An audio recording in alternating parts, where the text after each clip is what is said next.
All right, test, test, test. Good, looks like everything is working. Good afternoon, everyone. I hope you're doing well.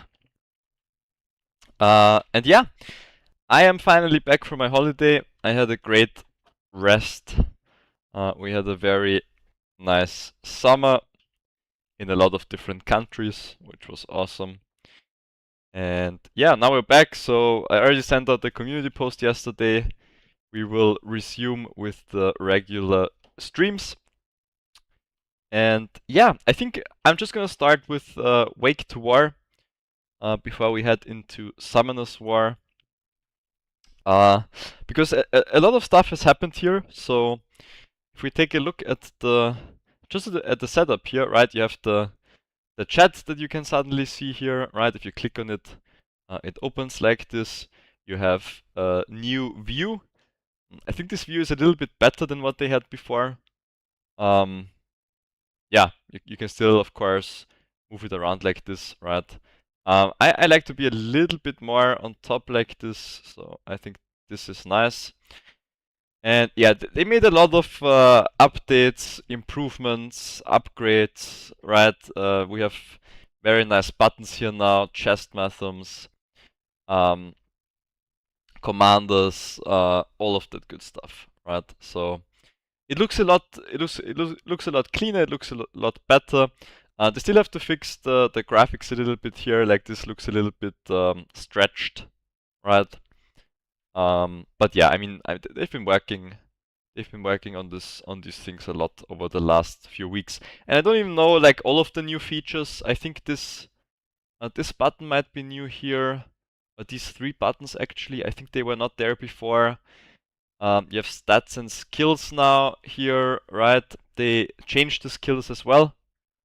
You will notice now that some of the commanders have skills that are,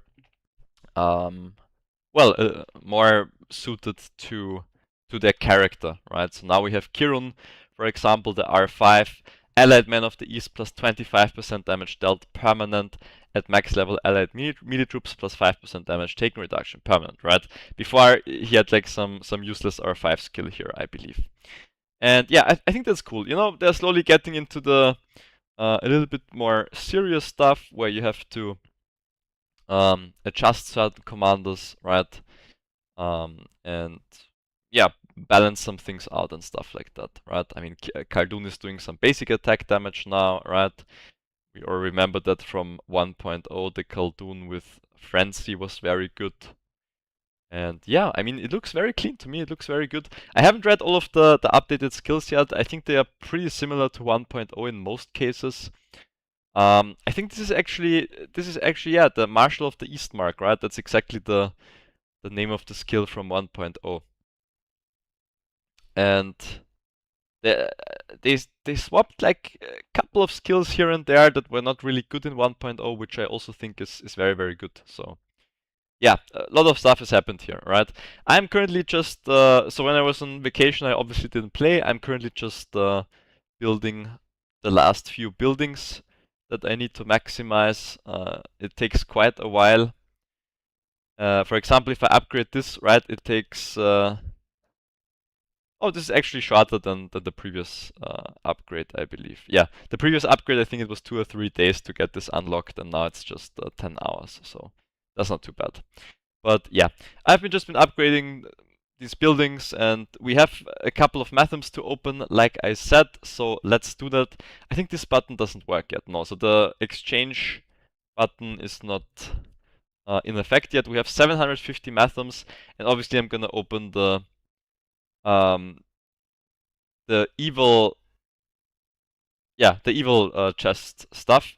You notice it's also a little bit mixed with English and German, right? English and Portuguese, right? We have Artefatos Amaldiçoados as the name of the chest, and of course this should have an English name.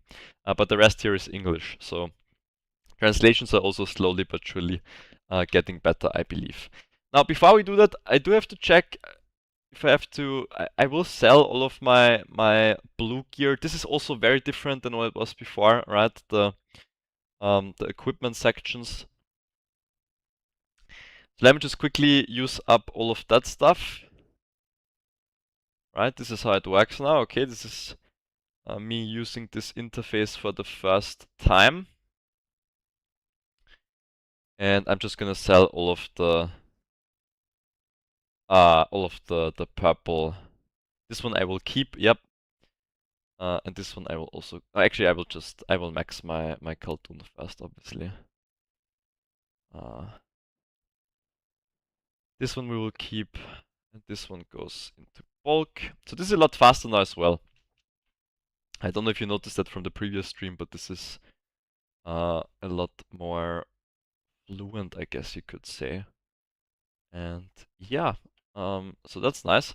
I'm gonna sell, wait, how does this work? I think if bulk, blue, right? So 478 bulk items, right? If I scratch all of my blue, which I am going to do, we get these shards, and again in 1.0 you could exchange these shards in this exchange section, right?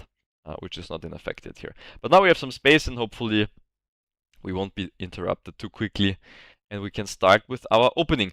I do notice a lot of the stuff here is in Portuguese, so maybe I'm just gonna quickly refresh the page. I'm just wondering if maybe I have to put the setting. No, we have US setting here, that's correct. So I am going to refresh this page real quick just to make sure that we see the stuff in English, hopefully. Let's see if that works. Like I said, I did hear that the translations are obviously not perfect yet, right? So, yeah, but that's fine. Okay, so let's do the openings. It doesn't look like a lot of stuff changed here. The names here are still in Portuguese. Okay, so this is just something they will have to fix. They will have to make sure that the names here are in English as well, right? I suppose when they rework the entire equipment stuff, this is what happened, right? That the names are in Portuguese now, but that's fine. I think before when I left, this section was also very different, and it just translated via the Chrome translator, but it doesn't do that here for now. And you know, these little things like the names are outside of the item areas, right? Things like this.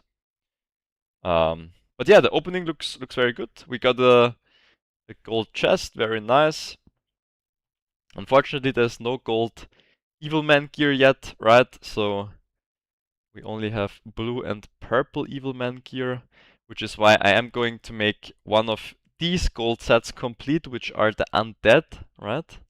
I think that's the Angmar Barracks, if I'm not mistaken. Oh wow, that's crazy.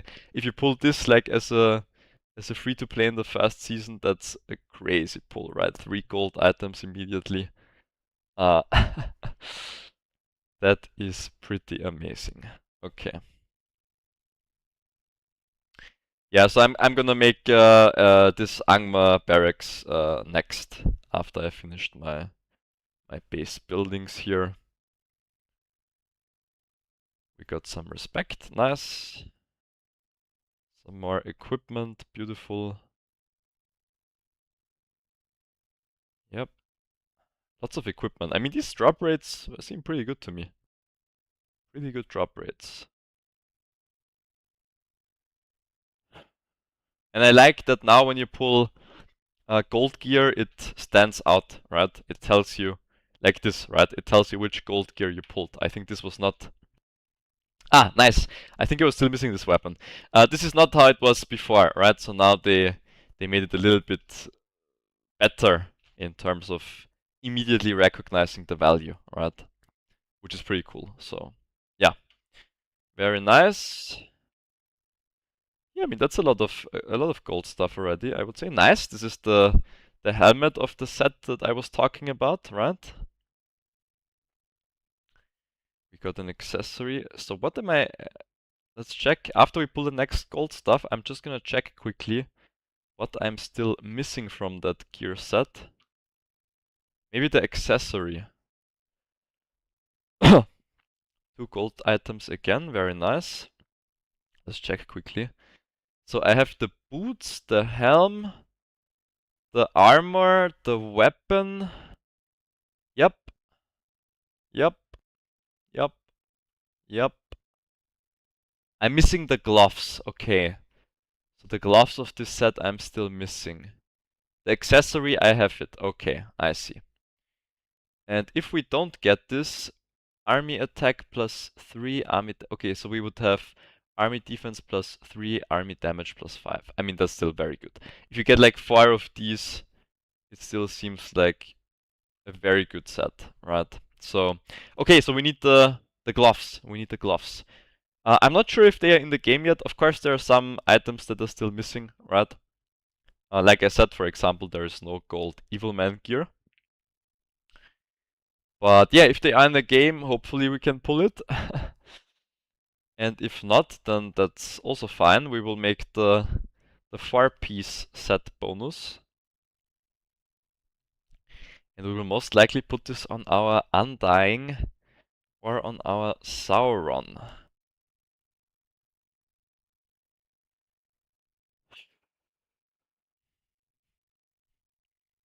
These are a lot of methods to open.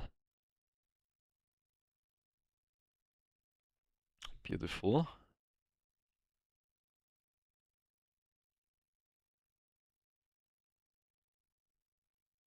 Alright, mainly blue and purple stuff here.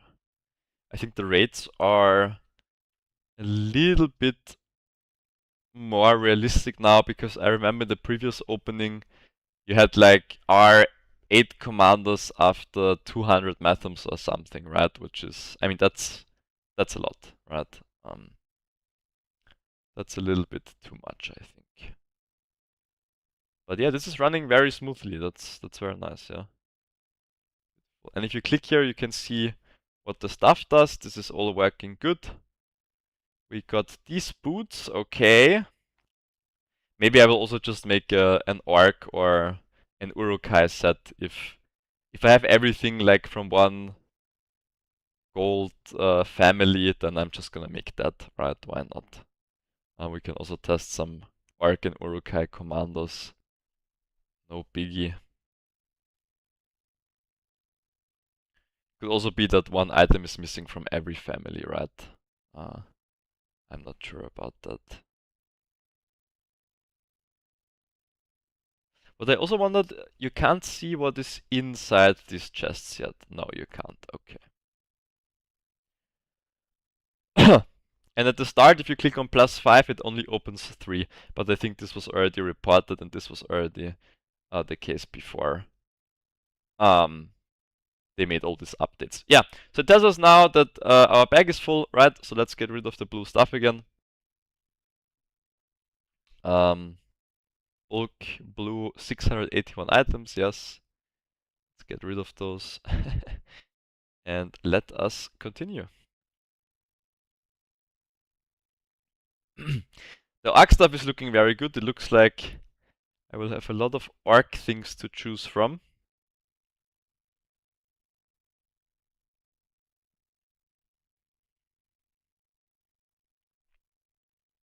Yeah, another Orc helmet, right? Another piece for the Orc family. Yeah, I mean, this game it seems to be coming along very nicely. You definitely always notice some big updates after a couple of weeks, so that's very good. That's a sign that people are working on the game and fixing bugs and updating stuff, right? So that's a positive. Even if some features are not working totally correctly yet, this is definitely something that's a very good sign for a game like this. I mean, a game like this, you have to be very involved as a developer, right? And from what I see, they also have very close ties with the community of the players, right? I mean, LOTR was very, very popular back in the day. I mean, the LOTR, the 1.0 version, it had 10 to 15 times as many players as most of the RTS games that are on the market now.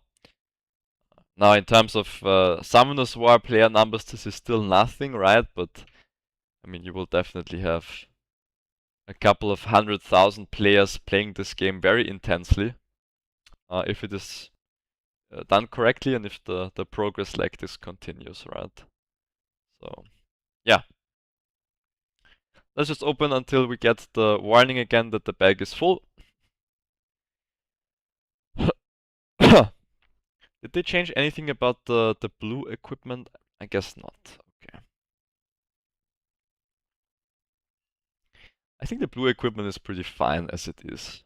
There should be like a noticeable difference between blue, purple, and gold, but you should also not be totally at a disadvantage if you have fully maximized blue gear against one star gold gear, for example, right? Like there should be some relation there. I think there currently is. I haven't done that much PvP testing yet. Again, they changed the skills and stuff, right? So there's definitely some testing to be done there, but yeah, I mean, from what I can tell, the blue gear is quite alright in this game.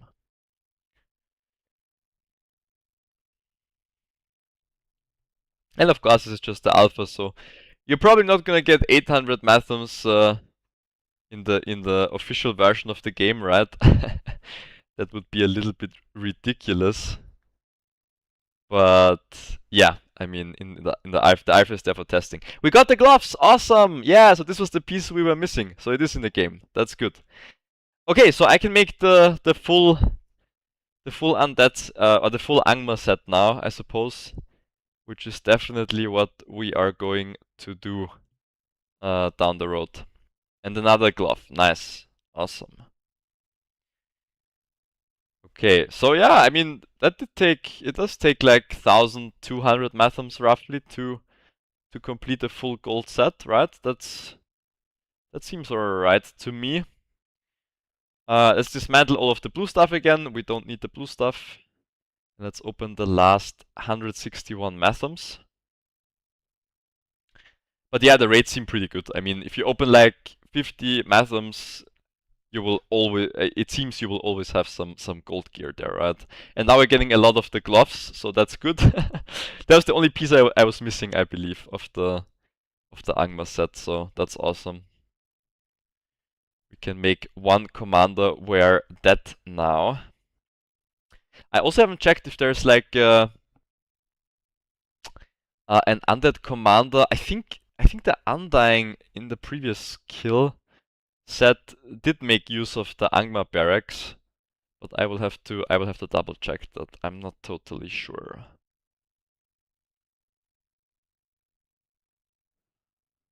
The cool thing is if you complete this set, like it also benefits your commander, right? Like if it says army damage plus 5%, it's the troops and the commander, of course. So if you play a damage dealing commander with full gold gear, you have 6% more damage, for example, right? Just because you were able to complete a set.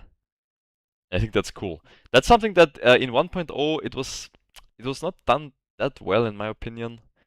There was always like this: either you play a commander full commander damage, and then it doesn't matter what troops you have because you just put the tankiest troops you can find, right? Tankiest, cheapest troops, and that's not that creative in terms of army building, right?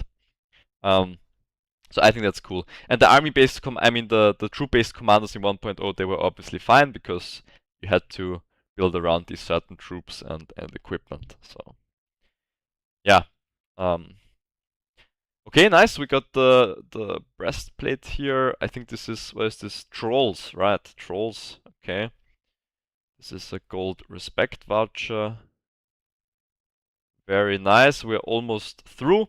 And after this, like I said, we are heading to Summoners War. So there are a lot of updates in Summoners War, which we have to talk about. We have made very good progress there as well. Summoners War, I obviously kept playing it, even though I was on holiday. It's not that time intensive if you know what you're doing. So, okay, we are done here. We opened 800 Mathams, which is a lot. Let's see what we can do here. So Undying is getting some respect items. Witch King is getting some respect items. And these ones I'm going to save. So these ones you can use on any of the commanders, right? I'm just going to use up the ones that, are commander specific. And I wanted to check if they added the siege skill to Gothmog actually after they updated the... Oh, is my alerts already at max, or why can I not feed him here? That's interesting. I cannot feed my alerts. Okay, good. I'll... Oh, did I not click on him? Maybe I didn't click on him. Ah, yeah, I didn't click on him. Yeah. You always have to click on the commander to feed it. There we go. Yeah, okay. Makes sense. Nice. Okay, yeah, we should be getting some nice respect upgrades here, I think. This should be pretty good. My Cardoon is getting 19, very nice. And these are for Saruman. Awesome. So yeah, and these ones I'm gonna save, and you also get a respect card where you can just choose any commander, and I think this is like 9,000 respect or something like that. Or 3,000, something like that. That's very cool. And like I said, we will make this set here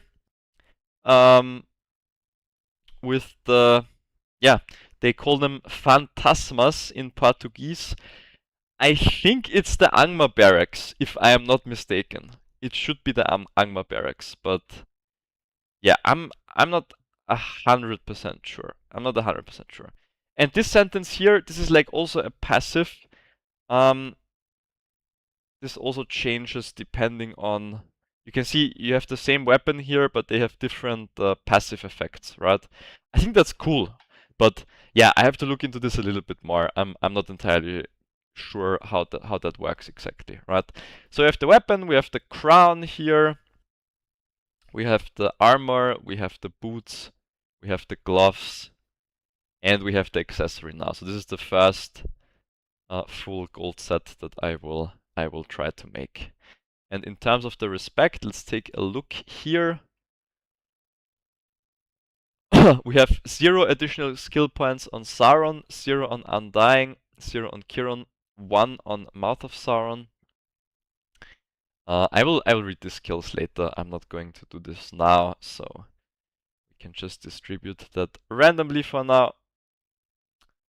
And these are the levels obviously in the brackets, and where can you see the respect here? So rank 6, rank 13,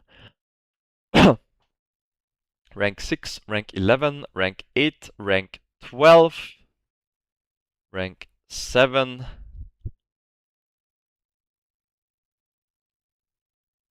rank 7 as well, very nice. Rank 8, yeah, I mean, once you open like around 1,000 Mathams, I think you get to a really comfortable spot where you have basically all commanders at pretty high respect, right? So that's awesome. 1,000 Mathams is obviously a lot if you are free to play, right? So okay, let's see if Gothmog still has the siege. It does not look like it. Okay, that's interesting. Allied troops, arc damage dealt, allied trolls. Yeah. No siege damage here just yet. Okay, interesting. So it's not totally the 1.0 skills, like I said before. Alright. Yeah, I will read all of this later, but this is enough. It is enough for now, I think. Okay, and let's Wake to War. Yeah, like I said, to summarize quickly, awesome progress again. A lot of stuff has changed. I will have to read into it. The opening went very smoothly. There are basically no more delays. Like you can see, it's not lagging anywhere, right? Like you can click anywhere, and yeah, I mean, it's just, it looks very smooth to me. This server is very good. So shout outs to the developers, and hopefully they keep the good work going, because of course there is still a long way to go, right, before the official version of this game can be released. But yeah, very good. And obviously the reports, I think, also got a slight update with this red button here, right? So yeah, very nice. Okay, and now we switch to Summoners War. I know that's what a lot of people are very excited for.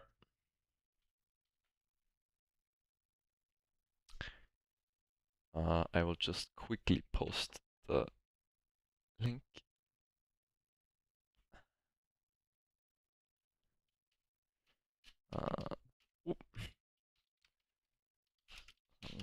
Stream live now. Okay, sweet. Good. Okay, yeah, Summoners War. So a lot of stuff has happened, like I said. Okay. What shall I start with? Let me think for a second. There are so many upgrades and updates and new things. Let us start with the warband, the community, the guild, whatever you want to call it. Let's start with the guild. So we have had weeks of very successful G1 sieges now. I think that's very fair to say. So basically, at the end of last season, we just made the cutoff into G1, right? And we just finished in as a G1 team at the last season. Now, obviously, this was a little bit lucky, right? Because we were basically in P3 the entire season, and we did very well in P3. We won a lot. Also, there were not that many players participating, to be honest, right? So a lot of people were still farming and leveling up and blah blah blah. But yeah, now we are in G1 and we are doing very, very well. We won our last siege battle. I think we even won our last 2 siege battles. I'm just going to use this opportunity and register our new members quickly. Let's see, who is staying at home for this one? I think this guy has basically never participated in Siege, so let's just remove him for now. And let's get these 2 in. There we go. And yeah, if we look at the info here, so is it battle record? Yeah, it's battle record. So we won our last 2. Well, actually, you can also say that 3 weeks ago, as you can see, or 3 sieges ago, we got second, but we still got points to upgrade our ranking, right? Because we were second, and we obviously fought against some pretty good teams there, I suppose. And the last 2 sieges we won, which gave us plus 36 in the ranking, which is a lot, right? I mean, this is a lot. Now this one, it looked very close. We can take a look at the wins, at my offensive wins and losses and the defenses and stuff in a little bit. But I actually thought we were going to lose this one, simply because we were in a pretty good position. Like, we controlled the center here, and we had pushed like a couple of towers from both yellow and red. But then yellow and red both started to push us back, right? And the yellow ones, to be honest, I think yellow played a little bit weird, because even though red was basically winning, the yellow ones also attacked us. And yeah, and it was like very close. It was like we took a couple of hours early. We had like a slight lead. Then red came back, almost wiped. Yellow took a couple of towers of us. It looked like red was gonna win essentially. And then on the last day, like on the second day, on Friday, so the siege didn't finish on the first day. On Friday, we had 2 accounts left that did their attacks, and they cut off all of these red towers here. Which, I mean, strategically speaking, this was basically a master move, right? Of course, you also need to have the monsters to push through these 3 towers, right? It's not that easy. Usually, like at this level, the teams put the same defense in the tower 5 times, and then if you only have the attacks of a single account available to you, it's pretty hard because you need to counter this composition 5 times, right? So I think we had 2 accounts left. Both of them pushed these 3 towers. It was Sylar on Atzel's account, and the second one, I don't know who the second one was, but were a couple of people who still had their attacks on Friday, and they cut off all of these towers, which gave us the win. Like, this gave us the win. That was it. Because of course, I mean, if 6 towers are negated, we can catch up, right? You can see if they had these 6 towers more, we have no chance to win the siege, right? Because they're like so far ahead at this point, and that's why I think strategy like in this mode is pretty important. Because if Red like said on the first day, okay, we have a comfortable lead, I'm just gonna save a couple of attacks and we're not gonna keep pushing in this direction, I mean, they 100% win here, right? They just save like 4 or 5 accounts, and then they take back these 2 towers on Friday. These 2 towers on Friday, and that's it, right? GG's. But yeah, if you get overzealous and you don't think strategically, you can very quickly lose in this mode. And I kind of like this. I think it's cool. And yeah, so we were a little bit lucky. It was also like this tower on 9. There was 1 army left defending. It was Hendron's Miang army, which in my opinion is pretty vanilla at the G1 level. I mean, obviously it has like really good runes and artifacts and everything is correct, right? But yeah, I mean, I don't know. I feel like the Red just they overcommitted and they didn't have anything left at that point. And we had like 1 army left defending here, and of course if they take this, then it's over because they are connected again. Although I just see now that they wouldn't even be connected in that case because we had these 3 towers as well. But there was like a situation where it was like we had 1 army left defending, and basically if they take this, we lose, right? There was the situation. And it didn't happen. So yeah, shoutouts to Hendron holding it down in that tower, and to Sylar for finishing up, or for getting us the win essentially, right? Now this siege, I think it was very easy. I don't think I ever felt in danger. Here we wiped red and yellow pretty early, then we saved some attacks, and the pushback never really came, and yeah, so that was it. I think red and yellow also started fighting for second place, which again, this is like incorrect in my opinion. You should always attack the team that is winning, right? I mean, you want to win, obviously. Like, if you're second, yeah, okay, but the point is to win in this mode. Like, if you start fighting amongst each other when there's like 1 team that already has like a big lead, that's just wrong, right? So yeah, but anyway, I think even if they went against us, our defenses were very strong here. I got a couple of very good holds with my Triton team, Tarnisha, Triton, and Dark Frieren. We will look at this in a second. And yeah, this siege I honestly don't remember that much. I think I was traveling that day. I did do my attacks, but I don't remember if I did well or not. We can take a look in a bit. I think this is like very winnable as well. But I didn't pay too much attention here. And then this one we won again. Yeah, so you can see, I mean, lots of winning here. This was a steamroll. I remember that. Yeah, like red and yellow, they didn't really do a lot, and we just took everything essentially. Yeah, this is kind of dangerous to do actually. I probably, like, at our current siege level, I would probably advise my teammates to hold their attacks after we have like a good control in the center, right? Because as we saw, like, if you overcommit, there's a very high chance you just lose, right? Because you get cut off, and then all of these towers you pushed are worthless. And that's not good, right?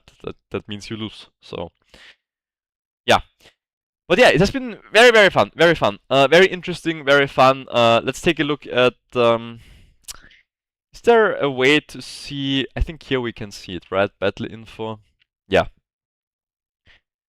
Defense log. Here we can look at my defense records. Okay, there we go. So yeah, so I have 3 4-star teams right now. I'm definitely going to remove one and exchange it with another team, or I'm just gonna cut it. I think this team has been underperforming, and that is simply because this team needs to be very fast to do well, and it has to do a lot of damage. And with the defenses that I have placed in my other slots, it's currently not really possible for me to have that many good runes, right? So my Colleen is supposed to move first here, I believe, and she has a 279 speed, which at this level is not that good, right? So usually, I mean, the teams that this the enemy teams that this team will lose to are just faster and kill the Colleen, and then you lose, right? Like you're not gonna win from that point. And that's what's happening here. Now my Marius defense has been doing very well. I think 3 to 5 is super solid on defense. Yeah, this team is just total RNG, right? You hope that the Marius gets some revives. You hope that the Marius rolls a lot of numbers, gets a lot of violent procs, and the Rex is just there. The Rex is kind of tripping people up because I have it on Swift. So it is on 292 speed, which is not that bad. And this is nice because he just cleanses the buffs and puts defense break immediately, right? So I don't have the highest accuracy, but let's see actually, do we have some accuracy here? Yeah. So we have 54% accuracy on S3, which is, I mean, this is respectable, right? This is a 7-month-old account roughly, or 8-month-old account at the end of August. So this is pretty respectable, I would say. And yeah, I mean, this Dark Phantom Knight is just completely OP, or Dark Phantom Thief he is called. He's completely OP. Like, this guy just one-shots and is very hard to kill. Like, you have to critically hit all the time, otherwise you lose, yeah. So this team has been doing, I'm definitely keeping this team. Martina team has also been doing well. I think 2 to 4 is perfectly okay for this team. This team just struggles because it has a lot of counters. So I think you also kind of hope that the enemy doesn't have enough damage, or they are a little bit slower than they should be. I mean, 291 speed here is respectable, right? It can surprise some people. If the Martina moves first, it can kind of fuck up the attackers, and this is basically the goal here. So we are 2-4, which is not bad, right?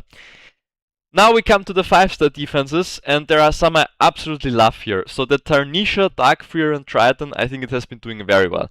Now I understand it loses 12 times, but 5-star defenses, it's like so hard to win if you don't have all of the top defense monsters, right? I don't have a Lamiella, I don't have a Byung-Chul, I don't have the Water Mercenary Queen. I'm missing a lot of like core defensive monsters still. And this defense, like really good. 6 wins on defense with this team. I think it's very respectable, right? This team will also get some upgrades. I pulled some very cool runes this week. I think I might have actually... No, I haven't upgraded the Triton yet. But my Triton has 100% accuracy and 331 speed. I mean, that's very good for a beginner account, right? Like, people definitely underestimate how fast my Triton is. Then the Dark Freeran, basically, if the Dark Freeran connects, you win the fight, right? Like, if this connects, you win because they can't get a violent proc, they are silenced, and they have resetted the attack bar. Right, so awesome. And then the Tarnisha is just there to spread all of the debuffs, put Oblivion, and make the attacker's life as miserable as possible, right? So yeah, I really like this team. Definitely gonna keep this. Like I said, in terms of the runes, there are definitely some upgrades possible still, but it's a pretty good team. The Ciara team has been doing okay. I would leave this as well. 4 wins, 10 losses. I think here we already kind of start to notice my limited rune availability, right? 302 speed on the Orion is okay, but it's not game breaking, right? 100% accuracy is good. My Rakan needs more HP as well, but again, it's alright. And we go 410, I'm perfectly okay with this. So these 2 I definitely keep. And then these 2 I will probably remove. So the Kuma team, I will wait a little bit longer and gather a little bit more data before I remove it. But this last team, I definitely remove it because, yeah, it's is not really doing anything, and there are just too many counters to this team, right? Like it's a cute idea, and it involves my Kovaci, which was my first LD5 monster, right? So I obviously wanted to play this, but I think I can cook up something better. I already have some ideas on how to do that. And I mean, again, the rune availability here is really limited, right? So this last team obviously it's not gonna be that good, right? Just because of that. And this team, I'm just gonna wait and see how things evolve. The Windstark is pretty annoying for the enemy. I've noticed that. And yeah, I mean 2-7 is okay actually. So this team for now stays, but we will see and keep an eye on it. And now as we reach the high G1 ranks, yeah. If we take a look here, we are now in rank 137. I mean, this is insane. You guys have to understand, we have a lot of beginners on the team, right? Like beginner accounts 6 to 8 months old, which is not a lot in a game like this. And we are now 137 in terms of the rank. Yeah. It's pretty scary because next siege we're gonna get some very good opponents. And I am kind of excited for that, but at the same time, we will see if we get absolutely destroyed or not.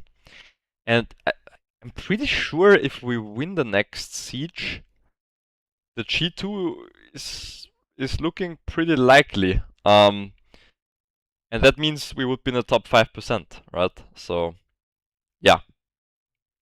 I mean, there are hundreds of teams in this game. You have to understand that this is not like RTS games where it's like 5-6 teams that are well known and the rest just exists. But this game, like all of these G2 teams, like they're very, very good teams. There are players who have played for a long amount of time, right?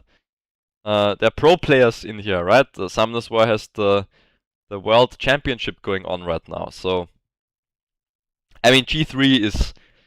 I think in G3 we would have absolutely no chance, right? Like, and even G2 will be insanely difficult. Now at high G1 we will see what happens on Monday, but yeah, this will already be very, very tough. Yeah, okay, in terms of offense, I have reworked, Hendron and I have reworked all of my offensive teams. I have to go to member, right? Offense log. There we go. So I'll just talk about some of the teams. Can you see the teams? Yeah, here. I'll just talk about some of the teams that I've been using. So obviously my Tarnisha team here, I use it for offense as well. We can still watch the replay, awesome, so you can see how this works, right? So my Triton moves first. If the Triton fails the buff removal, then you obviously have a high chance of losing, right? But if not, you have a very high chance of winning. And even though they resist some stuff at suboptimal times here, it looks like a very comfortable fight, to be honest, right? Like, you put the Oblivion on the Reviver so that he can't revive, and then you just, once there are 2 monsters left, I mean, I don't think you can lose, right? Because you just have so much buffs, debuffs, and control, right? You can see here, I mean, this is working very well. Yeah. And it didn't even, like, it doesn't require a lot of violent procs on my part, or even if the Tanisha didn't revenge attack there, it really doesn't matter, right? Like, you just have to, ideally you have a wind monster that you like to put Oblivion on, and then you use the Tanisha to attack that wind monster, and from there you win the fight, right? Very simple. Then my Morris team has been doing very well on offense as well, of course. I just put, in this case I put minus light percentage artifacts. And there's basically no chance that I lose here, right? Because my Morris is never going to die, because he has minus % light on both of his artifacts. And yeah, I mean, the Phantom Thief is gonna kill someone at some point, right? And yeah, from there you just win the fight, pretty much. If the Phantom Thief dies, it's not a problem, because you just have so many revive mechanics and gimmicks in this team, right? You hit so many stuns, yeah.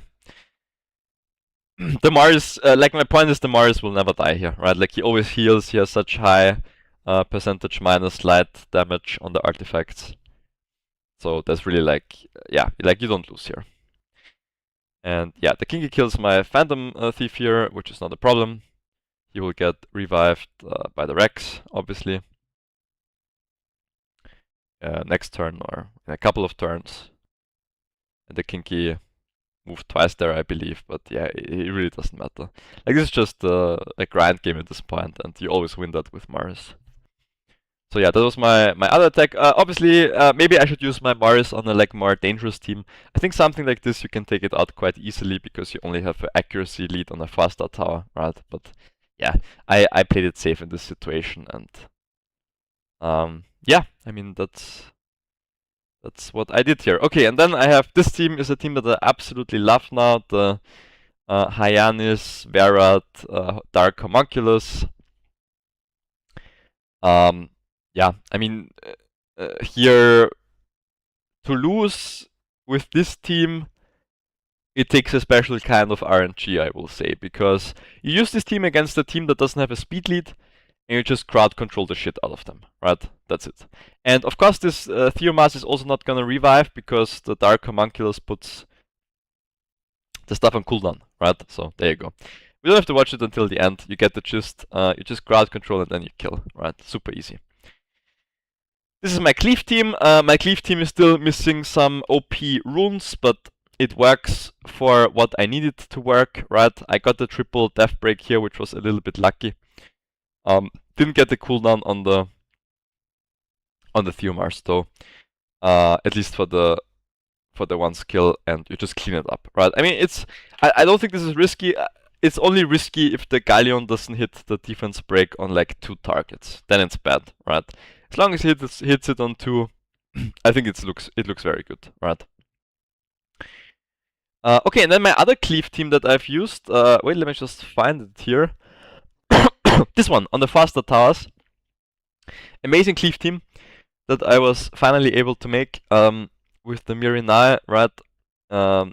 Just super clean one-shot, right, with the Lucian. My Mirinari also got stronger. I will show some of my runes in a second. And this team, I'm not sure about this team yet. I use this sometimes. It's just a bruiser team. The problem is, it has the situation where at the start it sometimes dies. If this team doesn't die at the start, you always win, right? I have my Momo on Destroy, and I have high HP on my Gandalf and my Angela, obviously. But there are situations where the enemy gets like 3 or 4 violent procs, and then you lose because your Momo is going to die, right? If this doesn't happen, which is the case in this fight, I mean, he gets a couple of violent procs, but not like 3 or 4. If the 3 or 4 doesn't happen, you win pretty comfortably, I would say. The Angela always cleanses your stuff, right? The Momo is not that squishy either, of course. You know, it does have some pretty good HP, and I mean, when the shield is up, they're not gonna just punch through the shield, obviously.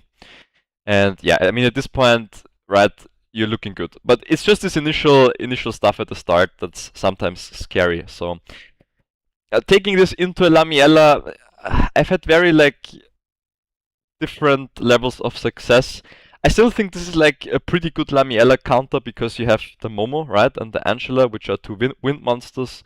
You have the cleanse from the Angela, you have the destroy from the Momo, so you don't mind if the fight goes late. You have the reflect damage from the Angela and the Gandalf. You have the Gandalf shields. So I still think this is a good Lamiella counter. Like, I'm pretty happy with it. I just lose with this team if the enemy gets super lucky, to be honest. And yeah, I don't really have a different bruiser team that I could use in this spot right now, so I'm pretty happy with it. My Rakan team, I usually take it into Ciara leads. I don't know if this is correct, but my thinking is I have a lot of immunity on this team, and fire versus wind is good, and the Ciara will always target my high gang, right? So, in my opinion, this is good. If that's wrong, feel free to write a comment, but yeah, I've taken this team into the Ciara teams 4 or 5 times now, and it has a 100% win rate, so I guess yeah, I guess it's correct to do this. And I mean, of course, the Orion is kind of annoying, right? Because he always strips and stuff. But you have so much immunity on his team, like it doesn't even matter, right?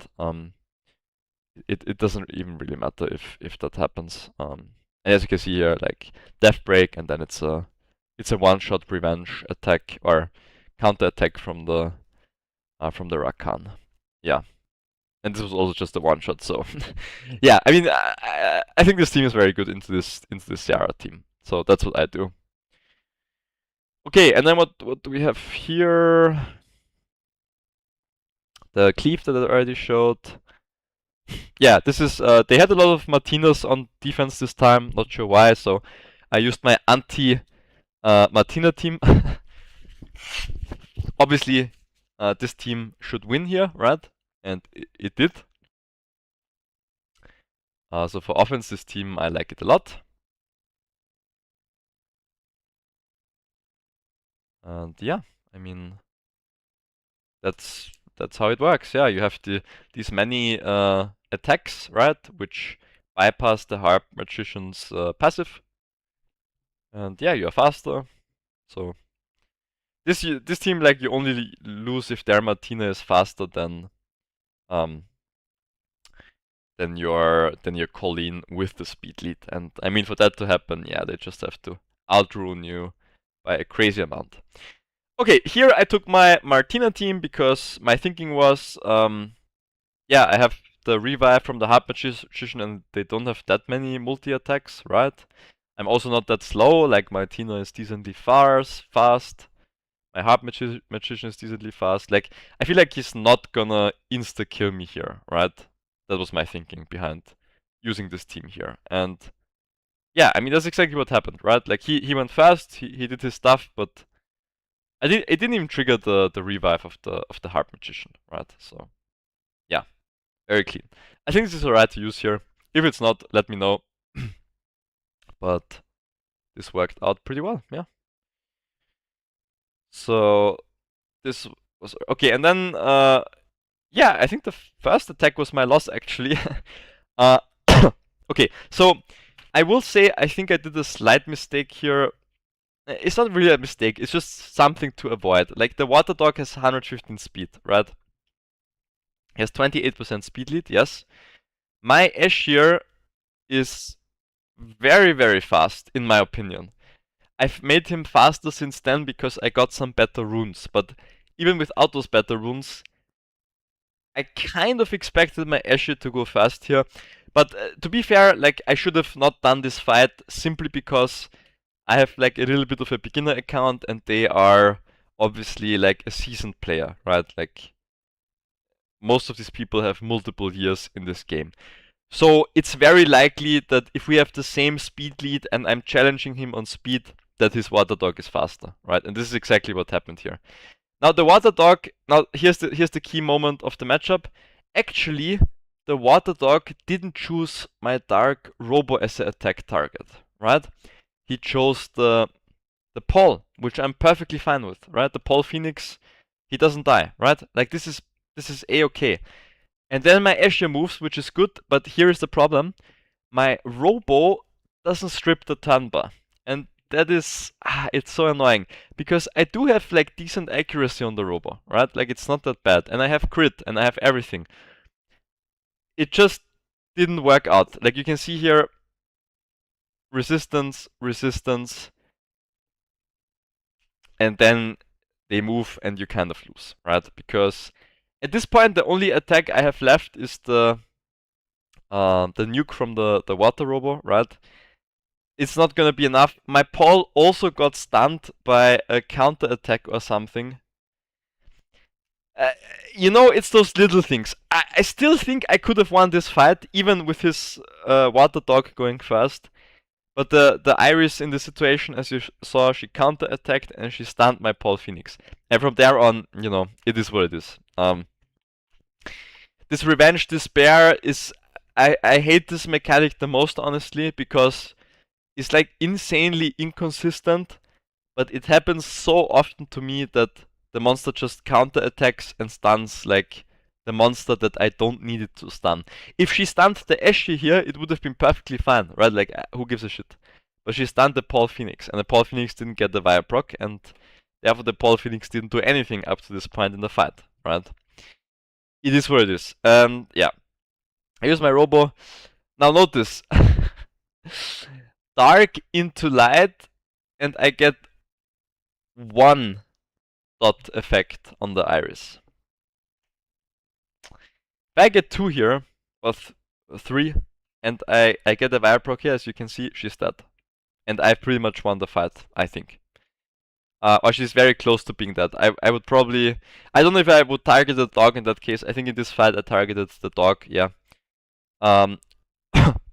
Yeah. It's those little things, right? Here's another attack from the Iris. Stun, Despair. Gets the stun on my Paul Phoenix again. Even at this point, I still could have won if both of my monsters didn't get stunned, right? Is what it is. While the dog doesn't die, he lives with like a sliver of HP. And from there on, you lose, right? So yeah, in this fight, honestly, like, you can make the argument, yeah, I should probably avoid the speed contest here, but even so, I think there are more scenarios where I win than when I lose, right? Let's put it that way. That was my only loss in the last siege. So I went 9-1. I followed all of the rules that I was taught. I attacked 1 defense in every tower, except for one of the red faster towers, because I didn't have a good counter to that, and I know my teammate has 3, so I left it for him. And instead I took more of the yellow faster tower, because I had more Martina counters, right, than my other teammates. So yeah, but this was very good. I'm very happy with the offense teams now. We can take a quick look at the rune upgrades that I was talking about. So I got this rune today in the morning. I did the the giant, and it spits out this blade rune with plus 33 speed and plus 18% attack. Now you have to understand that previously my highest speed rune was for slot 1 was this one, right? The enhance at plus 29 with plus 8% attack. So this is not only a 4 speed upgrade, it's also a 10% attack upgrade, and you have accuracy and you have resistance. This is very good, right? Because if I put this, for example, on one of my Robos or on my Eschia or whatever, higher speed, higher attack, higher accuracy, higher resistance. Honestly, like, in terms of a blade rune, I think this is pretty much the most you can ask for, right? Like, I don't know, maybe you would swap the resistance for crit rate or crit damage, but pretty good, right? I mean, this is a rune, you don't get a rune like this often. And then the other big upgrade I got, this was yesterday, also from the Giant. The Giant has been very good to me recently. Was a slot 5 Swift rune with plus 29 speed. Now I understand this is not that fast for some players. For me it was a massive upgrade, because my fastest slot 5 Swift rune was this one with plus 23 speed, right? And man, even if I don't take a Swift rune here, I only had plus 28 speed on this Revenge rune, right? So we got to plus 29 speed, plus 16% defense, plus 5% accuracy, plus 6% crit rate, plus 7% crit damage. Obviously also very good for certain attackers, right? So I was very happy with this one as well. And those 2 runes, they already changed. I think I updated the runes on like 8 of my 10 teams in Siege, right? And that's a big deal, because Siege offense, you always want to do the best you can. And it's pretty easy now for beginners, because you can share rune sets across multiple monsters, right? And so this is amazing. Yeah, this was a very, very big upgrade for me. And yeah, I already looked today, just for fun, you know, my fastest runes, slot 2 doesn't matter, obviously. My fastest runes are looking pretty respectable now. Like, I have a plus 30 in every slot, I think, except for slot 5, right? Yeah, I have plus 30 in every slot except for slot. And slot 5, I got a big upgrade this week, right? Like plus 29 is good. So obviously the first thing I did was I put this on my Kovarchi in Arena, right? So she is 321 speed now, which is pretty respectable. I did some fights today, and I definitely noticed that I'm faster than some of the other players now, who have I don't know, like Bastard, for example, or what's the monster called? Tiana, right? I'm pretty fast now. Like 321 speed is very, very good. And of course, I put these 2 runes, right? The new ones I got.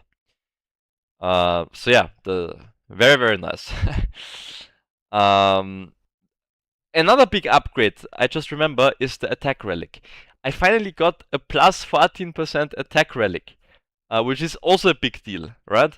It's not the best passive, but it's okay because my Cyrus is at 18,000 HP, so you still do get this plus 1%, right? Which is nice. And plus 14% attack. My previous best one was plus 11% attack, right? And this has made my cleave teams a lot better, right? The Lucian, the Cyrus. As you saw before, this cleave team is a lot better now, right? Because I have plus 14 attack. The Cyrus cleave team a lot better now because I have plus 14% attack, right? So these little things, like, they do make a big difference. And yeah, this was a big upgrade as well. I was very happy to get this. So, what do I have to do over the next few days or weeks? I have to update this team. This team is still doing very, very well, but I have to completely rerun it. This is all outdated and old, yeah. I mean, you can see here. I have plus 21 speed here and plus 23 speed here, right? So, can fully change this. And as I understand it, the Cichlid needs to be the fastest now, so I'm gonna do that. We want her to be the fastest. We can definitely do this now quite easily as well, I believe. I have plus 25% speed here. Yeah, we can definitely make her a lot faster than what I have here. Yeah, here, Will Rune, HP 63. I think like this Will Rune, I change it immediately, no? If we go to 4, this is also HP, yes. We don't have the crit rate here. So I mean, this is obviously a lot better, but I will spend some time. I will not change it now. I will spend some time on this. I know Cichlid also needs the crit because she does very good damage as well, right? Oh, was this?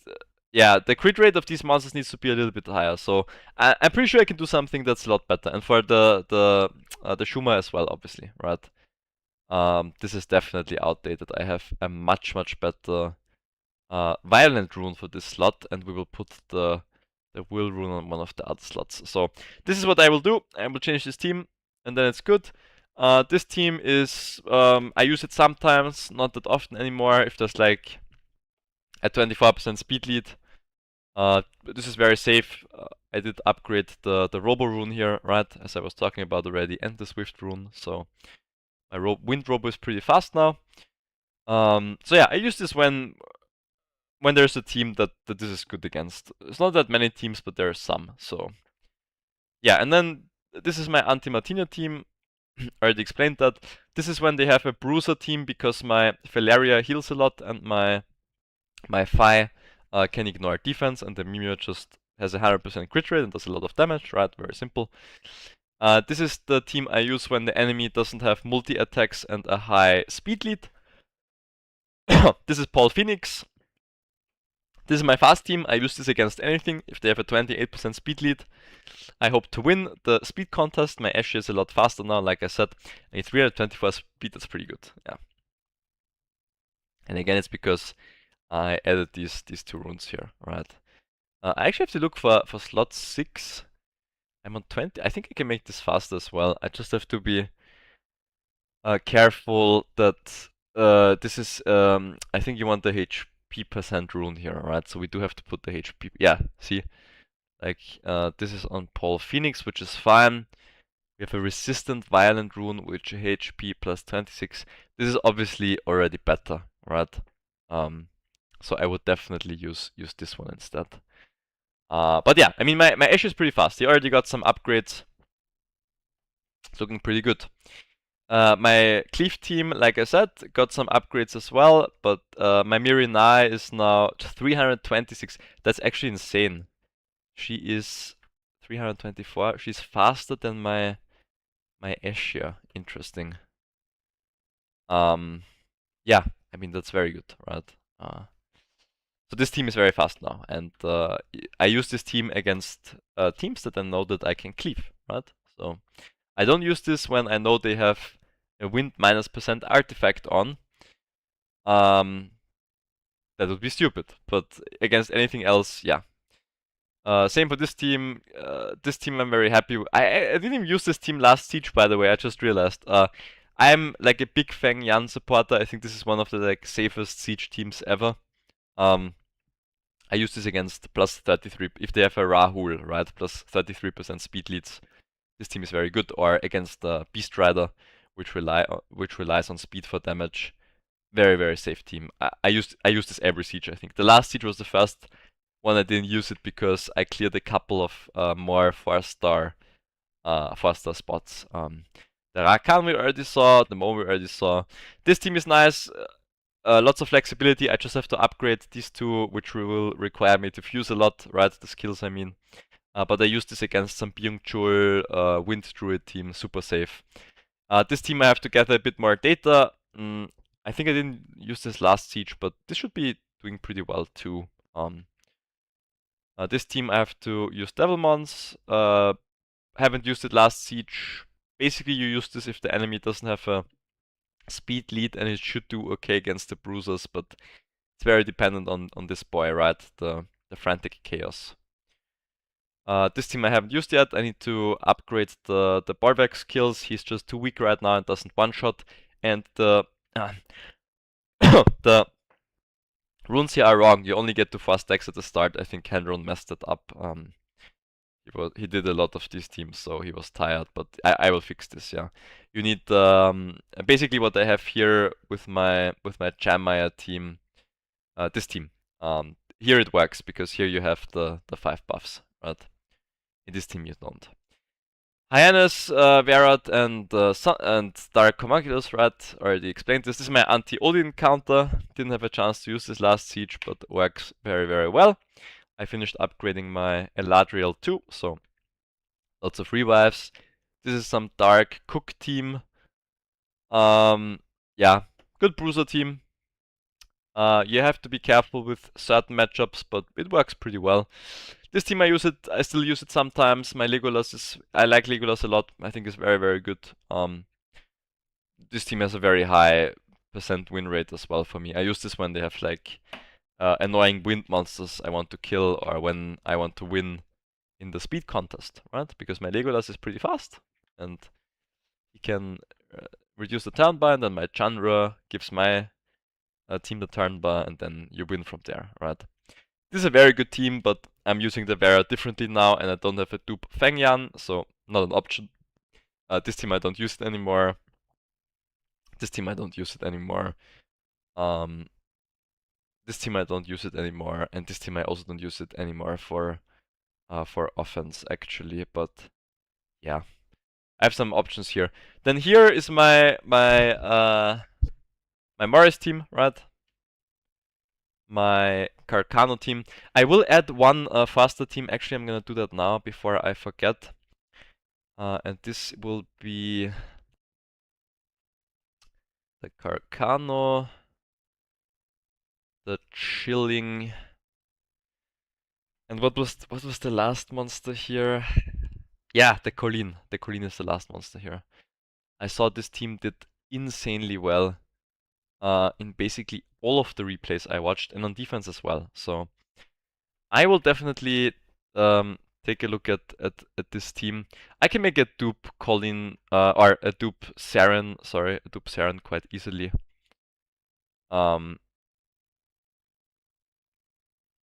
Yeah. Very easy, right? So there we go. That's a pretty good setup. Those are my teams for now. These teams. Oh, here's my Tanisha team, right? I also use this for offense. And these teams I still have to kind of build. This team is kind of funny, but it's not really like reliable in offense, I would say. I only use this like in very specific situations, and I haven't gathered that much data with it yet, but it's just the stone throwers, right? You can do some pretty funny stuff with them. And yeah, these teams are just me playing around with some ideas as well. I think these ones, this one actually I think I copied it from Sylar, but I haven't ruined it yet.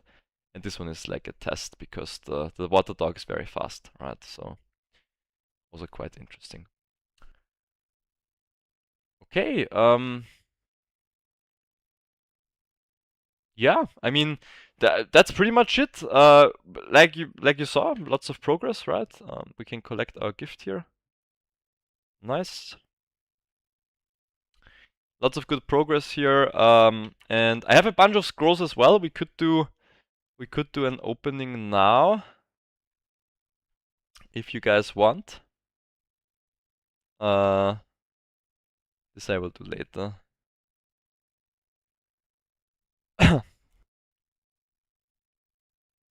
I can open some stuff and see if we get a Lamiela or a Byungchul. That would be very nice. Or an Ember, which I need for TOA Hell. So let's do it. Yeah, I'm just gonna do the opening. Why not, right? Let's start with the Mystical Scrolls. I don't have a Blessing and I have nothing in my dupe storage, so we have to open without a Blessing, but that's okay. Actually, I'm gonna open the Frieren Scroll first, because if I get a 5-star collab monster here of a normal element, I can scrap it, because I have all of them.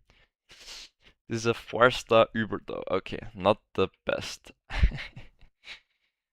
Okay, so let's start with the scrolls. And actually, I should remove this because I don't need the new monsters anymore.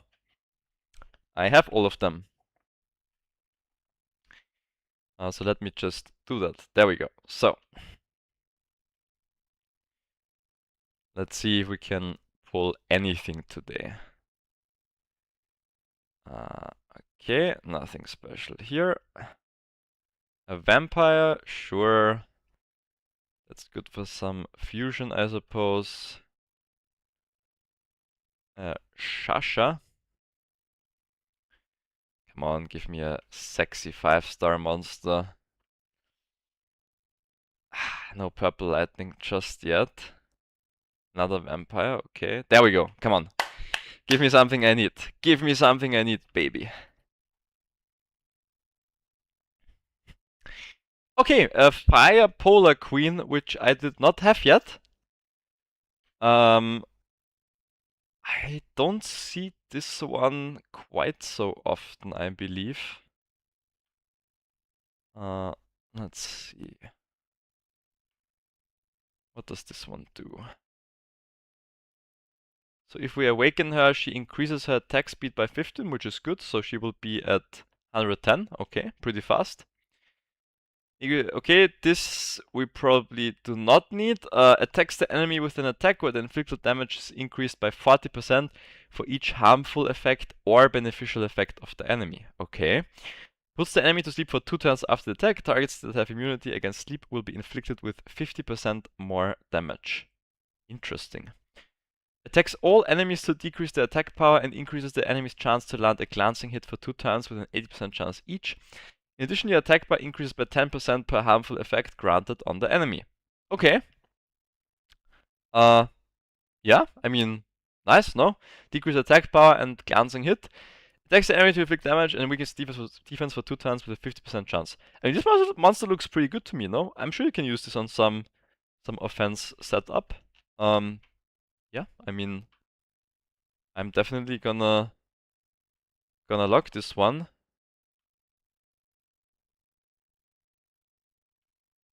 Yep. Let's keep it going.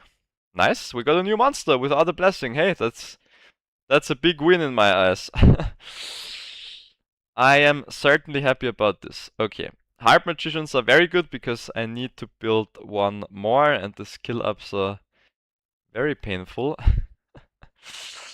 I think you can fuse it as well, but still it's just A lot of effort. And those were our mystical scrolls. Nice, okay. So one new 5-star monster. Let's do our fire scrolls as well. Okay. Another harp magician, sure. Water scrolls. Nothing in the water scrolls, okay. What is here this week? Nothing too interesting for me. Let's do the light and dark scrolls as well. Why not? Oh my god! Oh my god! Please be something good. Oh my god! We got a 5-star! Woo! Oh my god, that's amazing. I cannot believe it. Fuck. I don't know if this guy. I have read. Okay, so I have read mixed opinions about this guy, but I think he's pretty good, right? I mean, I'm sure he has some uses somewhere. So what does he do? Increases the defense of ally monsters with dark attribute by 50%. Okay, wait, one second. I need to. Okay, are there people writing grats? That's also a big question. Grats. Okay, they are nice. So I'll write thanks. Man, these.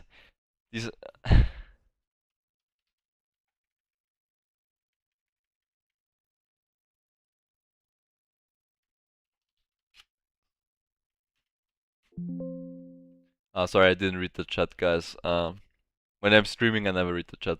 Matix, you have one friend spot.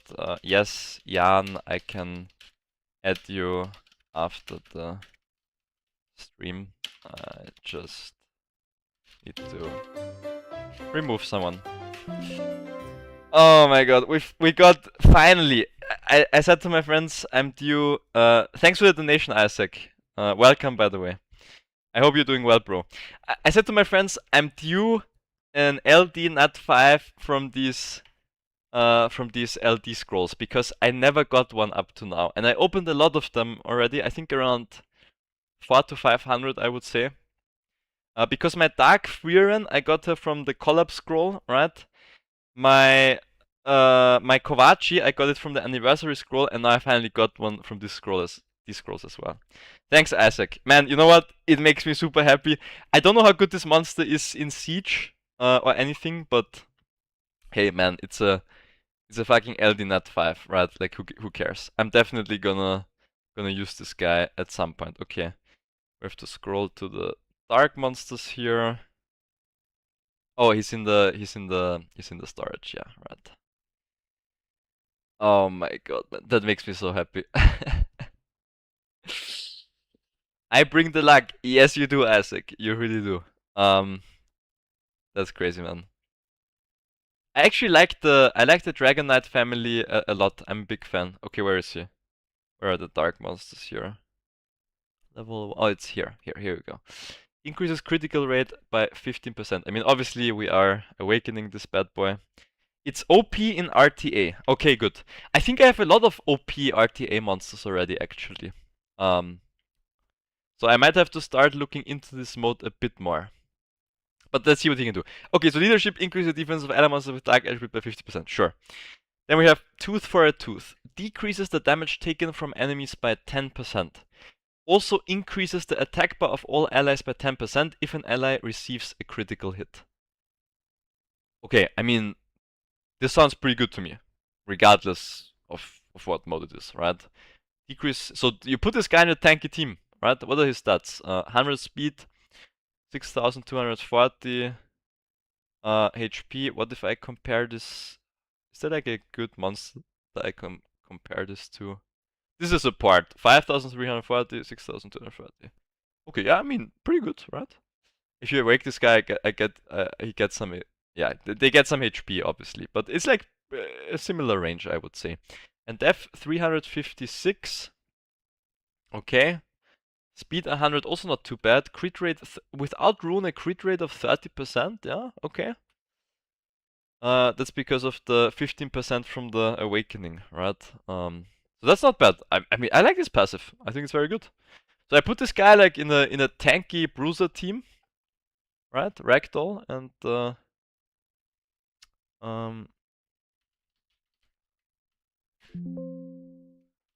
I hope it has some use in Siege. I know it's good in RTA because I saw it a lot there already. But yeah, whatever. You know, I'm super happy. The damage of this attack increases as your HP drops. If your HP is below 30%, the enemy's defense is ignored. Right. So this is the same that the Leo has, right? Which I like this. It's just yeah. I mean, I wouldn't say it's niche, but you do have to fulfill, like, below 30% is already quite risky, right? So this usually happens very rarely, but I mean the base damage of this is pretty good as I remember. So yeah, I mean this is just pretty good damage just, and then you reduce the damage, you increase the attack bar of allies. I mean that's really good, right? Okay, and then you have inflicts continuous damage for 2 turns if you land a critical hit. So this guy obviously he will critical hit a lot, right? Because he has a high what's it called? A high critical rate, right? Without runes, 30%. And you basically get some dots here. Yeah, sure.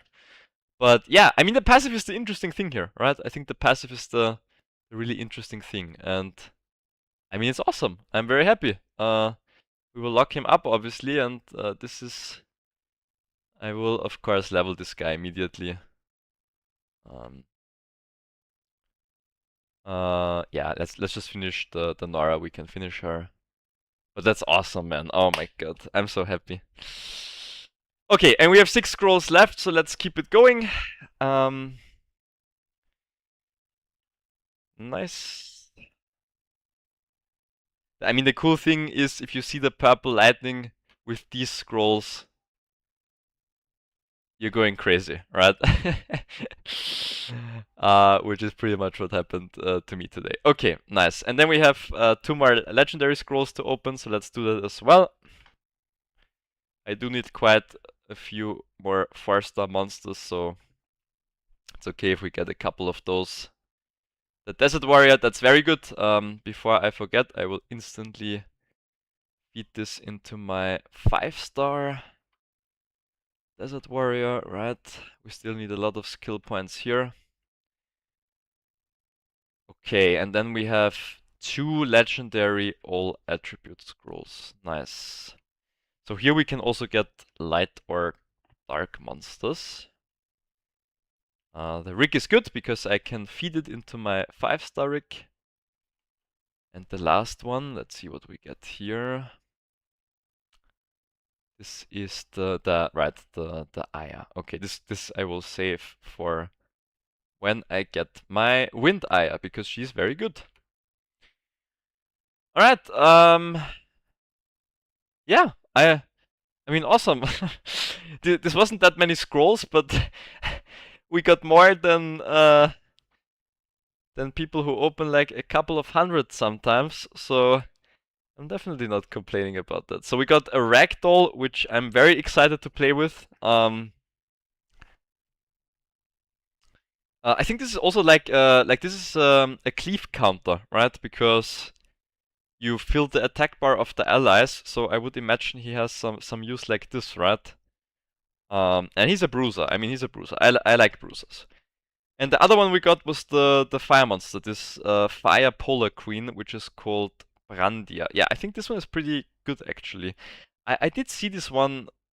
I think I saw it in Arena or RTA already, and it wrecked me if I remember correctly.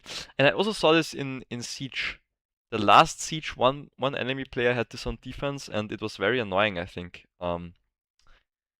So yeah, awesome. Now, before we stop, Jan wants me to add him as a friend. We can certainly do this. Let me just remove one of my friends who hasn't logged in a while. We can get rid of Björn for sure. And let's add Jan. If I click here, does it open his profile? Yeah, it does. Friend request. Okay, so he forgot that he has full friends as well.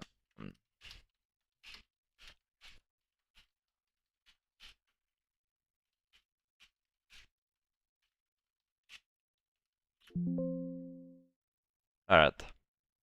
What else team is here? Stuhl take Fan. Yeah, Windfell is pretty good. Did I add piano time already?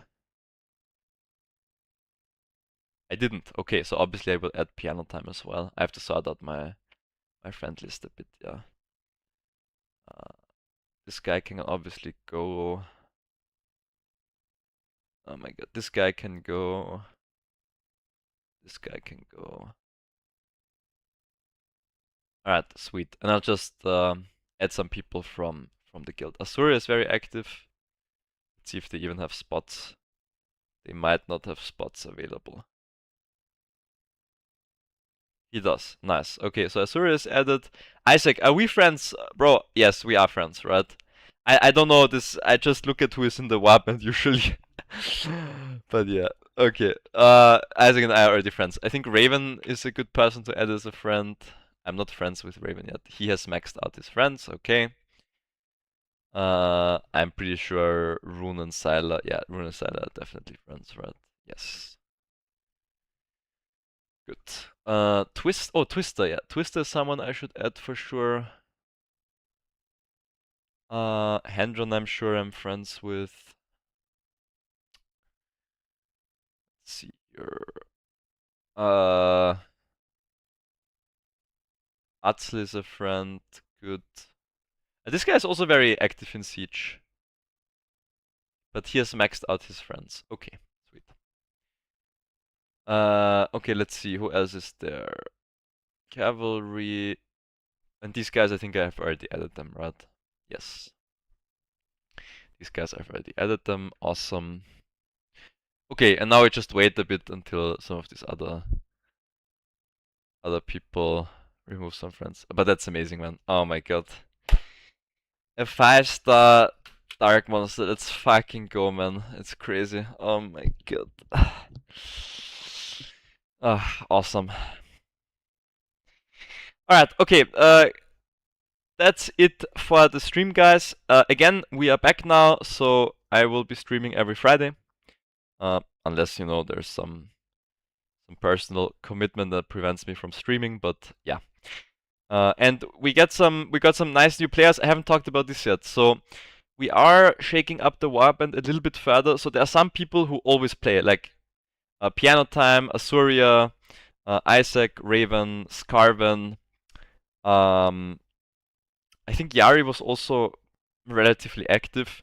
Rune, Sylar, Twister, Hendron. Now this guy, he only does 1 or 2 siege attacks, but he has some very good teams, so maybe we can motivate him to do a bit more. These guys never participate.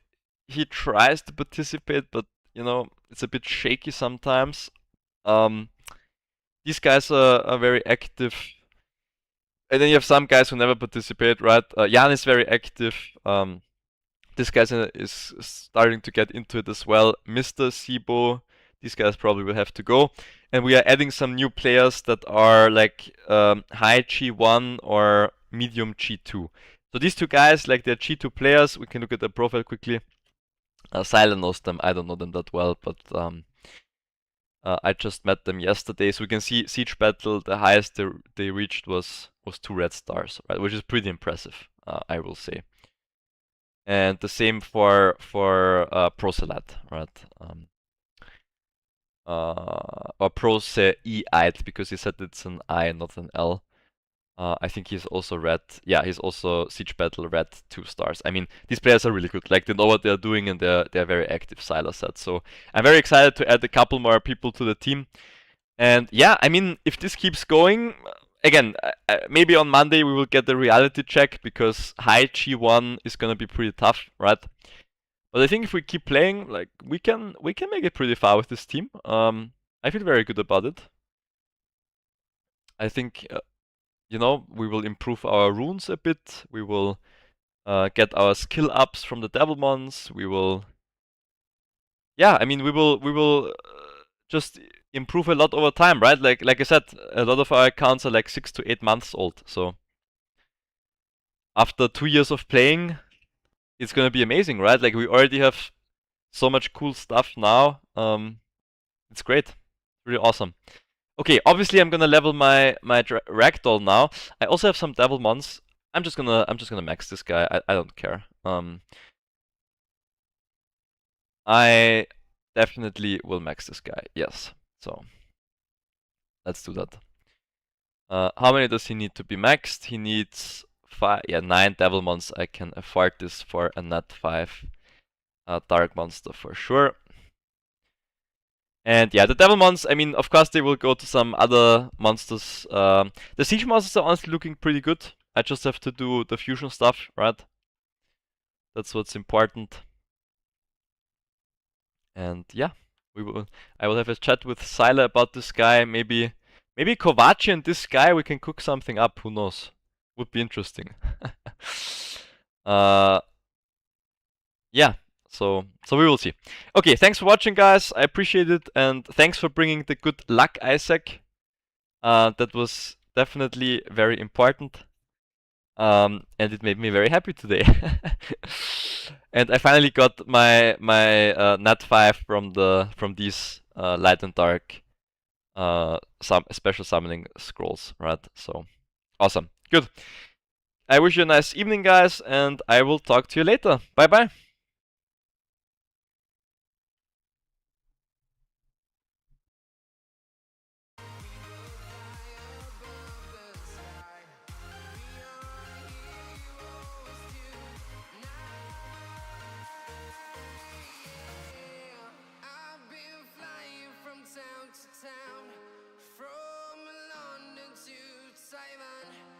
I've been all around the globe trying to protect your soul.